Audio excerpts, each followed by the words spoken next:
l'âme humaine trouve un allié précieux dans l'esprit, sain pour pallier nos limites, car nous ignorons souvent ce qu'il faut réellement implorer lors de nos supplications. Pourtant, l'esprit lui-même plaide en notre faveur à travers des gémissements indicibles. Romains chapitre 8, verset 26. Si cette vidéo t'attire, c'est sans doute parce que ton âme perçoit cet espace creux et muet lors de tes moments de recueillement. Cette impression curieuse de formuler des mots sans énergie, sans ardeur, sans écho. Néanmoins, cet espace vide représente fréquemment l'endroit où le Créateur se met à chuchoter subtilement. Comprends-tu ce qui se produit lorsque tu invoques dans le Saint-Esprit? L'ensemble se métamorphose. Ce qui résistait en toi à toute rupture commence à s'effondrer. Ta confiance s'élève à des sommets inédits. Tes idées se régénèrent. Ton environnement spirituel se transmue. Donc, avant de poursuivre, inscris-toi dès à présent à cette chaîne. Lumière en Christ et marque ton approbation pour cette vidéo si ton âme est disposée à accueillir les mystères de l'authentique invocation. Note dans les commentaires, je désire maîtriser l'art d'invoquer dans le Saint-Esprit et reste attentif jusqu'au bout. Une supplication capable de transformer ton existence t'attend. Invoquer dans le Saint-Esprit ne constitue pas un choix facultatif pour le disciple régénéré.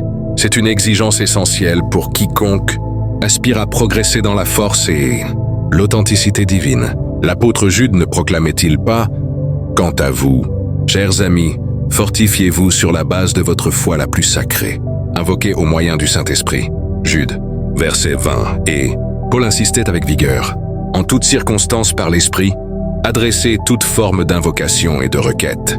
Éphésiens chapitre 6, verset 18. Cependant, au sein de nombreuses communautés, cette forme d'invocation reste vague, incomprise ou confinée à une simple réaction affective. On assimile souvent le don des langues à l'invocation dans l'esprit, alors que celle-ci représente une disposition intime, une liaison profonde avec le divin, où le Saint-Esprit assume la direction. Il ne s'agit point de hausser le ton, mais de plonger en profondeur, là où l'essence humaine s'estompe pour permettre au Créateur de s'exprimer à travers nous. Invoquer dans l'esprit n'équivaut pas à un rituel formel. C'est une orientation intime qui révolutionne ta relation avec le Tout-Puissant. Chaque posture adoptée lors de l'invocation peut soit déverrouiller les sphères célestes, soit les sceller. Si tu ambitionnes une communion intense, vibrante et guidée par l'esprit, il te faut assimiler les bases appropriées. Voici à présent les 10 dispositions spirituelles essentielles à intégrer. La première disposition à adopter lors de l'invocation dans l'esprit consiste à s'avancer avec une modestie authentique. L'esprit divin n'habite pas les âmes orgueilleuses, et l'invocation ne saurait être une plateforme pour déclamer des phrases élégantes afin d'épater les cieux. Le Créateur scrute l'intériorité, non le volume ou la durée. L'objectif n'est pas de capter son regard, mais de se rendre réceptif à sa proximité. Jésus enseignait « Bienheureux ceux qui sont indigents en esprit, car le royaume céleste leur appartient. » Matthieu chapitre 5 verset 3. Cette indigence spirituelle ne reflète pas une fragilité, mais une perception aiguë de notre dépendance envers le divin.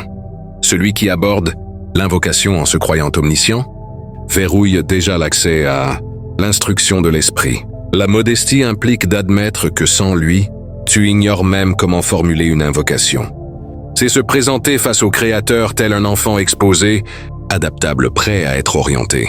Nombreux sont ceux qui aspirent à invoquer dans l'esprit, mais ils maintiennent une attitude de maîtrise, comme s'il conviait le divin à adhérer à leur schéma. Or, invoquer dans l'esprit débute au moment où tu renonces à tes défenses, où tu arrêtes de marchander avec le Créateur pour simplement percevoir, accompagner et se soumettre. La modestie, c'est également consentir à ne pas tout saisir de ce qui t'entoure, tout en optant pour la confiance. Elle attire l'esprit comme la bruine irrigue le sol aride. L'arrogance, en revanche, engendre une aridité cachée. L'invocation émanant d'une âme modeste atteint le trône divin avec une intensité remarquable, car elle surgit d'un espace d'authenticité. Ce n'est pas le timbre vocal qui émeut le Créateur, mais l'âme contrite sous-jacente. Permet donc à la modestie de précéder chaque expression, chaque souffle, chaque pause. C'est elle qui débloque le conduit spirituel. C'est elle qui conditionne ton âme à absorber la profondeur céleste. Sans modestie, tu n'accèdes pas à la sphère du Saint-Esprit. Tu stagnes dans les cycles superficiels d'une invocation charnelle, infructueuse, centrée sur l'ego. La deuxième disposition à adopter lors de l'invocation dans l'esprit est d'aspirer sincèrement à la proximité du Créateur. Beaucoup s'approchent de l'invocation pour acquérir des biens, mais rares sont ceux qui poursuivent le divin pour sa nature intrinsèque. L'invocation dans l'esprit ne s'initie pas par une pétition, mais par une aspiration intense, ardente, véritable à rencontrer l'Éternel. David exprimait « Mon être languit après le Créateur, après le vivant. Quand pourrais-je me présenter devant sa face ?» Psaume 42, verset 2. Le Saint-Esprit se déploie avec puissance là où il est, ardemment désiré, non simplement toléré. Si tu vises à invoquer dans l'esprit, nourris cette soif intérieure, une soif surpassant les faveurs, les restaurations ou les solutions. Une soif de sa proximité. Celui qui aspire au Créateur par-dessus tout pénètre une invocation inimitable. C'est une invocation qui dévore les perturbations, qui transperce les voûtes célestes, qui effleure l'infini. Le défi pour beaucoup réside dans la quête des manifestations divines sans poursuite du divin lui-même. Mais le Créateur ne se fractionne pas. Il se dévoile à ceux qui le cherchent avidement. Si ton âme regorge d'autres urgences, le Saint-Esprit n'imposera pas sa venue. Aspirer à la proximité du Créateur équivaut à établir une priorité. C'est affirmer au divin avec honnêteté « Si je ne possède que toi, cela me comble ». C'est rejeter les substituts artificiels, les invocations superficielles, les instants automatisés. C'est s'immobiliser, s'agenouiller et déclarer « Je suis ici pour toi, seul, invoqué dans l'esprit ». Se mue alors en un rendez-vous sacré, non en une habitude, en une résidence divine, non en un transit. Et c'est dans cette intensité que s'opère la métamorphose. Le Saint-Esprit affectionne les espaces où il est attendu avec affection, non par contrainte. Si tu souhaites observer l'action divine dans ton invocation, débute par aspirer purement à sa proximité. C'est cette aspiration qui te transmue en un sanctuaire animé du Saint-Esprit. Et c'est ainsi que les invocations authentiques s'embrasent. La troisième disposition à adopter lors de l'invocation, dans l'esprit, est de développer une perception intime. Trop de fidèles discourent sans interruption, comme si le Créateur n'avait aucune opportunité de répliquer. Or, l'invocation dans l'esprit s'amorce fréquemment par une perception, non par une parole. Le Saint-Esprit est une entité personnelle, non une force impersonnelle. Il communique, oriente, inspire. Mais ses messages ne s'appréhendent pas dans le tumulte. Ils se distinguent dans la quiétude de l'âme. Jésus affirmait « Mes agneaux reconnaissent ma voix. Je les identifie et ils m'accompagnent. » Jean chapitre 10 verset 27. Le souci n'est pas que le divin reste muet, mais que nos sens soient obstrués. En invoquant dans l'esprit, tu intègres une dynamique où chaque respiration, chaque intuition, chaque terme intérieur peut constituer une guidance céleste. Tu apprends à discriminer, à t'harmoniser, à refréner tes pétitions hâtives. Celui qui perçoit lors de l'invocation dévoile des réalités que le bavard excessif ne captera jamais. La perception intime représente une orientation d'âme qui déclare au Créateur « Je suis présent, adresse-toi à moi ». C'est un geste de confiance, un lâcher-prise, une expectative. Et parfois, le divin ne s'exprime pas verbalement, mais via une sérénité, une quiétude imprégnée, une certitude abrupte. Mais sans perception, tu rates ces instants.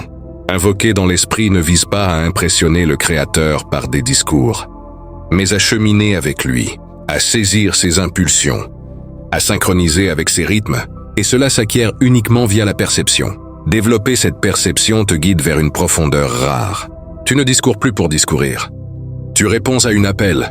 Tu ne supplies plus dans le néant. Tu avances avec un mentor. Cette perception intime te rend attentif aux subtilités de l'esprit. Elle transmue ton invocation en un échange, en une harmonie céleste, en une voix dégagée. Elle apaise les turbulences intérieures et instaure une stabilité paisible. C'est ici que s'initie le prodige, lorsque tu captes enfin ce que le Créateur tentait de te transmettre depuis des lustres. La quatrième disposition à adopter lors de l'invocation dans l'esprit est de abdiquer ton emprise personnelle. Tant que tu tentes de conserver la maîtrise lors de l'invocation, tu ne peux suivre le Saint-Esprit. Il refuse d'être piloté, il pilote. Il n'intègre pas tes projets, il expose les siens. Jésus au jardin de Gethsémanée invoqua dans l'angoisse, mais conclut par Non ma volonté, mais la tienne. Luc chapitre 22, verset 42. Voilà l'essence de l'invocation dans l'esprit, celle qui relâche, qui dépose les agendas individuels, les crises affectives, les tactiques terrestres. Beaucoup invoquent comme s'ils soumettaient un accord au Créateur pour validation. Mais le Saint-Esprit n'est pas un serviteur céleste. Il est souverain et attend que tu l'intègres. Abdiquer l'emprise ne signifie pas renier tes aspirations, mais les remettre. Ce n'est pas cesser d'invoquer pour tes souhaits. C'est accepter que le Créateur opère selon sa méthode, son calendrier, sa sagesse. C'est exprimer « Voici mes sentiments, mais je te confie tout ». Cette assurance désarme les sphères célestes. Le Saint-Esprit opère avec vigueur là où l'âme se livre.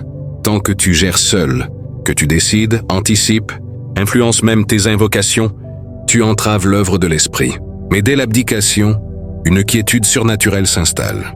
Tu accèdes au repos spirituel. Tu n'invoques plus pour persuader le Créateur, tu invoques pour résider en lui. Cette disposition refaçonne ton âme. Elle t'élève au-delà des tourments. Elle te délivre de l'amertume. Elle rend ton invocation vigoureuse car elle gagne en authenticité. Abdiquer l'emprise marque le commencement d'une confiance genuine. C'est transformer l'invocation en un havre de capitulation, non en une arène de tractation.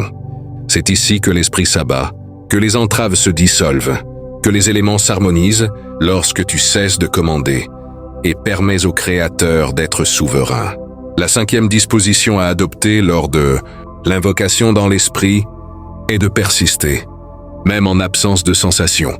Le piège majeur pour le fidèle est de penser que le divin n'intervient qu'en présence d'une émotion intense. Or, l'esprit divin est constant, même dans la quiétude. Les Écritures déclarent « Le juste subsistera par la confiance ». Romains chapitre 1, verset 17. Non par le ressenti ni par l'affirmation instantanée. Invoquer dans l'esprit implique de poursuivre même lorsque les cieux paraissent clos. C'est s'adresser au Créateur avec loyauté, même sans perception.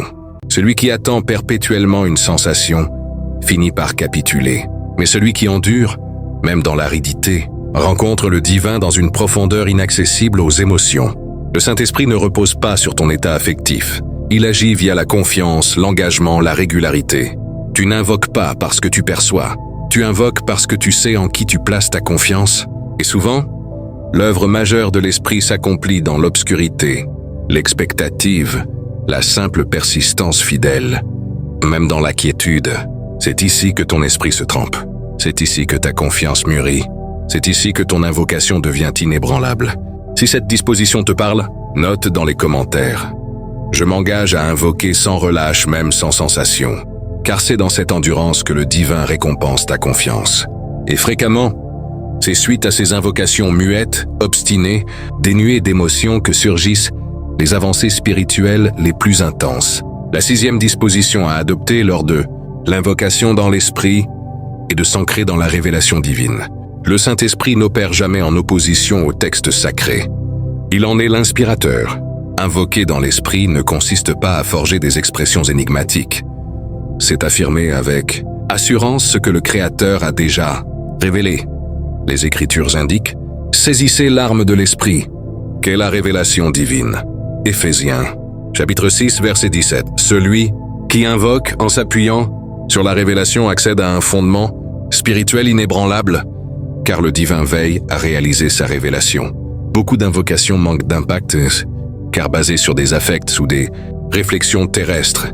Mais lorsque tu invoques avec un passage vivant gravé en toi, l'environnement se modifie. Le Saint-Esprit valorise ce qui émane de la bouche divine. Jésus dans le désert n'invoqua pas selon son intuition, mais riposta à l'adversaire par les textes. Il est inscrit. Voilà l'invocation dans l'esprit. Une invocation synchronisée avec les déclarations divines. Plus tu contemples la révélation, plus ton expression dans l'invocation gagne en précision, en vigueur, en pénétration. Le Saint-Esprit te guide à invoquer via des passages qui te traversent, te corrigent, te renforcent. Tu ne réitères plus des termes vides. Tu libères la révélation divine dans l'atmosphère de ton existence, et cette révélation ne retourne jamais sans fruit. Cette disposition transmute ton invocation en une confrontation spirituelle efficace. Elle t'octroie une légitimité renouvelée. Tu ne pétitionnes plus pour ce qui t'est déjà assuré. Tu déclares, affirmes, t'harmonises, et l'esprit valide ces déclarations en toi. Tu commences à invoquer avec certitude, non par vanité, mais car ancré dans une vérité éternelle. La révélation devient ton dialecte d'invocation. Et c'est alors que l'esprit t'élève vers une sphère supérieure où ta voix ne déclame plus. Elle déploie la volonté divine sur terre. La 7e disposition à adopter lors de l'invocation dans l'esprit est de privilégier l'expression de ton âme sur celle de tes lèvres. Le risque dans l'invocation est de supposer que les termes prévalent. Or, le Créateur sonde l'âme. Il capte les murmures inaudibles de l'être, bien au-delà des allocutions polies. Les Écritures avertissent « Ce groupe me glorifie verbalement, mais leur âme s'éloigne de moi. » Matthieu chapitre 15 verset 8. Il est faisible d'invoquer quotidiennement, sans implication de l'âme.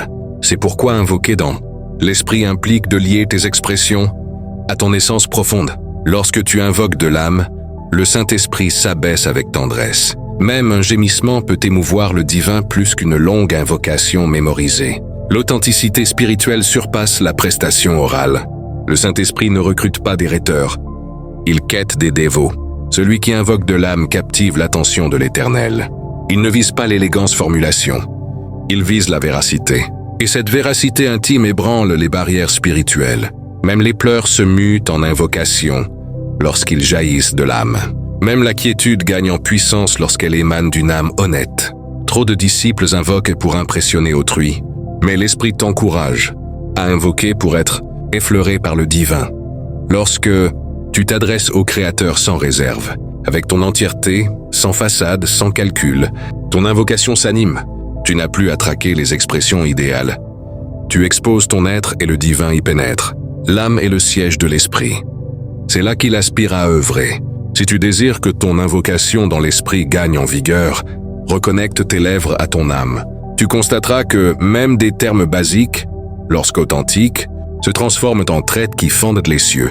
La 8e disposition à adopter lors de l'invocation dans l'esprit est de demeurer attentif aux impulsions de l'esprit durant le recueillement. Souvent, on aborde l'invocation avec un schéma défini, une énumération de thèmes, une ossature inflexible. Or, l'esprit circule librement, il est dynamique, imprévisible. Jésus expliquait « Le souffle va où bon lui semble. Tu perçois son écho, mais ignores son origine ou sa destination. Ainsi en va-t-il de quiconque naît de l'esprit. » Jean chapitre 3 verset 8. Invoquer dans l'esprit implique de se laisser dévier, réorienter. C'est entamer une invocation sur un sujet puis être incité à plaider pour autrui. C'est percevoir le besoin de psalmodier plutôt que discourir. C'est ressentir une sérénité, une affliction, une révélation soudaine. Ces dynamiques signalent la guidance du Saint-Esprit.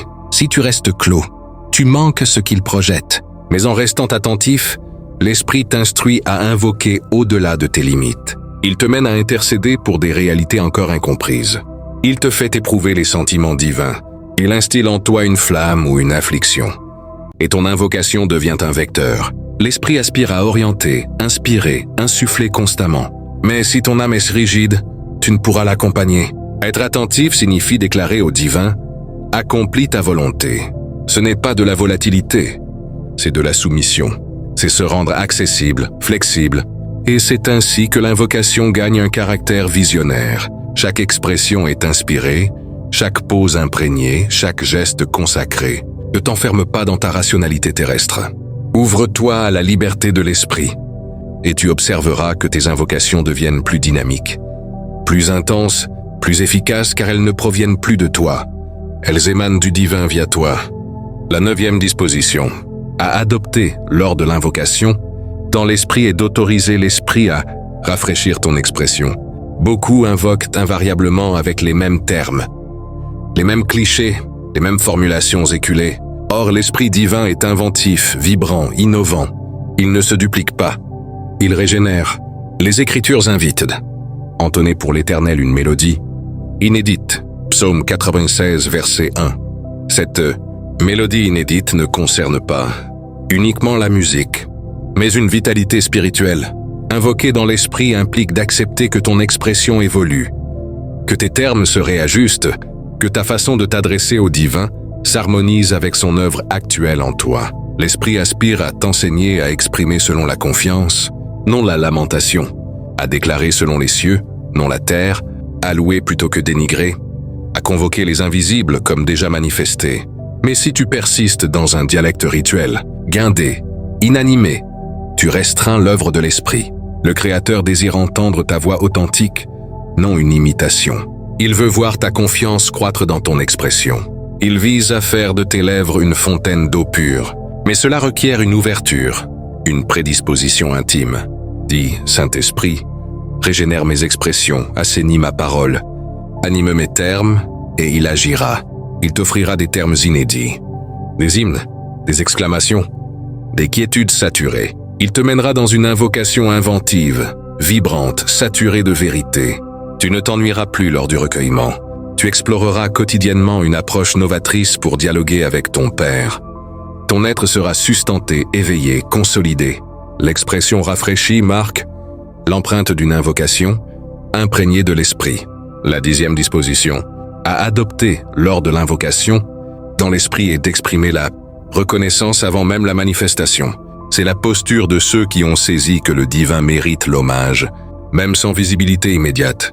Paul conseillait « Ne vous tourmentez pour rien, mais exposez vos nécessités au Créateur par des invocations et pétitions accompagnées d'eux. » Louange, Philippiens chapitre verset 6.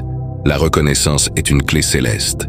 Elle illustre que ta confiance surpasse ton attente, que ton dévouement l'emporte sur ta crainte, que ton âme se fixe sur l'essence divine, non uniquement sur ses actes. Invoquer dans l'esprit implique d'apprendre à remercier le Créateur durant l'invocation, non postérieurement à la faveur, mais antérieurement. Tu déclares « Éternel, je t'exalte car tu interviens, même invisiblement. » Et cette posture ébranle les cieux. Elle déverrouille les portails. Elle attire la bienveillance. Elle démontre au divin que tu lui accordes confiance par-delà les apparences. La gratitude dans l'invocation modifie l'environnement intime. Elle éradique le scepticisme. Elle fracasse l'appréhension. Elle recentre ton esprit sur la loyauté divine. Celui qui maîtrise la reconnaissance dans l'invocation accède à une sphère élevée. Il ne repose plus sur le tangible. Il existe dans la confiance. Il ne geint plus tel un quémandeur. Il adore tel un héritier. Cette disposition libère la sérénité. Elle prépare ton âme à accueillir. Elle rend ton invocation plaisante au divin. Même Jésus, avant de multiplier les pains, exprima la reconnaissance. Avant de ramener Lazare à la vie, il proclama « Père, je te remercie car tu m'as exaucé. » Jean chapitre 11 verset 41-7. Anticipation de la gratitude démontre une foi inébranlable, une assurance que le Créateur est déjà à l'œuvre, même si les yeux humains ne perçoivent rien encore. En adoptant cette attitude, tu transformes tes invocations en actes de victoire prématurés, où la louange précède la manifestation, créant un cycle vertueux, où la reconnaissance attire plus de raisons de remercier. C'est une boucle spirituelle puissante qui élève ton niveau de foi, te rendant imperméable aux doutes et aux retards apparents. Pense à tous les récits bibliques où la louange a précédé le miracle. Les murs de Jéricho tombant après des cris de joie. Paul et Silas chantant dans leur geôle avant que les chaînes ne se brisent. La reconnaissance n'est pas une simple politesse spirituelle. C'est une arme qui active les promesses divines. Elle shift ton focus de ce qui manque à ce qui est déjà accordé en esprit. Elle cultive un cœur fertile, où les semences de la prière germent rapidement. Sans cette disposition, tes invocations risquent de stagner dans la plainte ou l'impatience. Mais avec elles deviennent des déclarations prophétiques qui alignent le visible sur l'invisible. Intègre-la quotidiennement. Commence et termine tes moments de recueillement par des merci sincères pour ce qui vient et observe comment l'esprit amplifie tes expériences. Maintenant que nous avons exploré ces 10 dispositions, rappelons-nous que prier dans le Saint-Esprit est un voyage continu, une croissance progressive, où chaque attitude s'entrelace pour former une tapisserie spirituelle riche et dynamique. Ces postures ne sont pas des règles rigides, mais des invitations à une intimité plus profonde avec le divin. Elles transforment l'invocation d'une obligation en une aventure, d'un monologue en un partenariat céleste. Si tu appliques ces principes, tu verras tes moments de prière passer d'ordinaire à extraordinaire, remplis de puissance, de révélation et de transformation. Mais n'oublie pas, tout commence par une décision personnelle. Choisir de s'ouvrir à l'esprit, de lui céder la place, de le laisser modeler ton cœur et tes mots. Peut-être te sens-tu inspiré maintenant à mettre cela en pratique. Si c'est le cas, prenons un moment pour une prière collective qui pourrait marquer un tournant dans ta vie spirituelle. Ferme les yeux, pose ta main sur ton cœur et répète après moi dans ton esprit. Saint-Esprit, je m'approche de toi avec modestie, aspirant à ta présence plus que tout. J'ouvre mes oreilles intérieures pour t'écouter. Je renonce à mon contrôle pour suivre tes voies. Je persiste dans la foi même sans sensation. Je m'ancre dans ta parole vivante. Que mon âme parle plus fort que mes lèvres. Que je reste sensible à tes impulsions. Que tu renouvelles mon langage et que je te rende grâce avant même de voir les réponses. Viens, Esprit de Dieu, remplis-moi, guide-moi, transforme-moi. Au nom de Jésus, Amen. Si cette prière a résonné en toi, partage en commentaire comment elle t'a touché et invite d'autres à découvrir ces vérités. N'hésite pas à revoir cette vidéo pour ancrer ces attitudes. Et souviens-toi, l'Esprit est prêt à t'emmener plus loin que tu n'imagines. Que ta vie de prière soit révolutionnée dès aujourd'hui. Pour approfondir, explorons chaque attitude avec plus de détails et d'exemples bibliques, car comprendre en profondeur permet une application plus efficace. Prenons la première, l'humilité. Imagine Moïse face au buisson ardent, se déchaussant car le sol est saint. Reconnaissant sa petitesse devant la grandeur divine, cette posture a ouvert la voie à sa mission. De même, dans ta prière, visualise-toi comme un serviteur entrant dans la cour royale, non pour exiger, mais pour recevoir. Ajoute des moments de silence où tu confesses tes limites, invitant l'esprit à combler les vides. Pour la deuxième, le désir de la présence. Pense à Marie aux pieds de Jésus, choisissant la meilleure part en priorisant l'écoute sur l'activité. Cultive ce désir par des lectures méditatives des psaumes, laissant les mots de David enflammer ton cœur. Fais de ta prière un temps sacré, éteignant distraction pour focaliser sur lui seul. La troisième, l'écoute. Rappelle-toi Samuel enfant. Répondant « Parle », ton serviteur écoute. Entraîne-toi à des pauses prolongées dans ta prière, notant les impressions qui surgissent, les versets qui remontent, les paix soudaines. L'écoute affine ton discernement spirituel, te rendant plus aligné avec la volonté divine. Quatrième, renoncer au contrôle. Comme Abraham prêt à sacrifier Isaac, confiant dans la provision divine. Dans tes invocations, liste tes soucis puis verbalise « ta volonté soit faite », libérant l'anxiété pour embrasser sa souveraineté. Cela construit une foi résiliente face aux incertitudes. Cinquième, persévérance. Songe à la veuve persistante chez le juge injuste, ou à Daniel priant 3 fois par jour malgré les menaces. Fixe des routines quotidiennes d'invocation, même brèves, pour bâtir cette endurance qui attire les percées. Sixième, s'appuyer sur la parole. Jésus citant les Écritures face à la tentation montre le modèle. Mémorise des versets pertinents à tes situations, les proclamant comme des déclarations de vérité, activant ainsi la puissance de l'esprit. Septième, cœur avant bouche. David dans les psaumes verse son âme sans filtre. Exprime tes émotions brutes à Dieu, laissant les larmes ou les joies authentiques guider tes mots pour une connexion vulnérable. Huitième, sensibilité aux élans.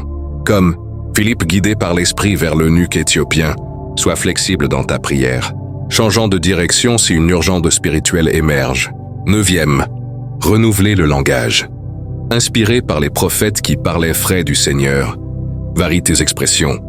Incorporate, louange créative ou confession personnalisée pour garder la fraîcheur.